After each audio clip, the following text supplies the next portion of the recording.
5 লক্ষ মানুষের দেশ বনাম বিশ্ব চ্যাম্পিয়ন। 5,30,000 মানুষ। আর্জেন্টিনার রাজধানী বুয়েন্স আইরেসের জনবসতির চেয়েও কম। ম্যাপে খুঁজতে গেলে যাদের নামটাও ঠিক মতো দেখা যায় না, সেই কেপ ভার্দে আজ বিশ্ব ফুটবল মঞ্চে যা লিখেছে তা ফুটবল বিশ্ব মনে রাখবে বহুকাল। আর র্যাঙ্কিং এ আর্জেন্টিনা আর কেপ ভার্দের মধ্যে যে ব্যবধান আকাশ পাতালের। বিশ্ব চ্যাম্পিয়ন আর্জেন্টিনার বিপক্ষে মাঠে নামা মানেই তো বিশাল ব্যবধানে হার মেনে নেওয়া, কিন্তু কেপ ভার্দে আজ প্রমাণ করলো ফুটবল মাঠের লড়াইটা র্যাঙ্কিং এর হিসাবে নয়, লড়াইটা হয় হৃদয়ের তেজ আর কলিজার জোরে।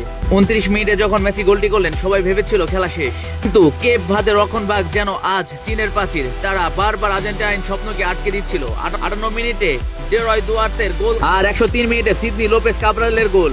স্টেডিয়ামের গ্যালারিতে তখন শুধু স্তব্ধতা। কেপ ভার্দের শুধু গোলই করেনি, তারা বিশ্ব চ্যাম্পিয়নের চোখে চোখ রেখে লড়াই করেছে। শেষ পর্যন্ত 3-2 ব্যবধানে আর্জেন্টিনা জিতলেও ফুটবল বিশ্ব আজ জেনে গেছে এই লড়াকু দলটির নাম। ফুটবল কি কেবল বড় শক্তির খেলা, নাকি হৃদয়ের জেটটাই আসল?